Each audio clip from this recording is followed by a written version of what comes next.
Jaa, ma saan meediasse. Nõukogude aeg oli niimoodi, et need Angolast, need meie sõbralikud aafriklased õppisid ka Tallinnas merekoolis. Ja kolasid siis seal linna peal ka ringi. Juhtus selline asi, kurat, et 2 meest hakkasid kurat viina võtma.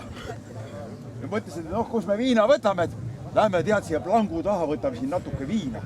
Nõukogude aeg pandi igale kurat ehitusobjektile mingi plank ümber. Võtavad seal viina ja kutsuvad selle kurat angoolase ka sinna. Angoolane paneb ka natuke viina ja tööde juhatajale ka juhuslikult mööda. Pakuvad sellele tööde juhatajale ka lõuatäie. Siis võtavad vaikselt viina. Aga kuradi see angoolane, see üldse viina ei kandnud, see juba pikal ja maas, juba valmis. 2 Eesti meest mõtlevad, et mis me teeme, sitta kah, viskame raiss selle kuradi venna tead üle plangu. Räägi kiiremini.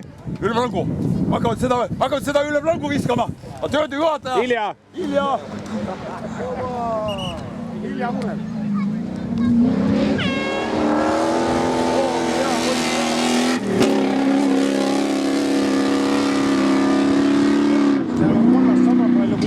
Oi kui hea. Ja nüüd anekdoot läheb edasi. Eesti mehed hakkavad siis seda angoolast üle plangu viskama. Aga tööde juhataja läheb juhuslikult mööda. Tööde juhataja ütleb, mehed, kurat, võtsime viina, võtsime. Raisk, see ruberoidi rull, jätke rahule.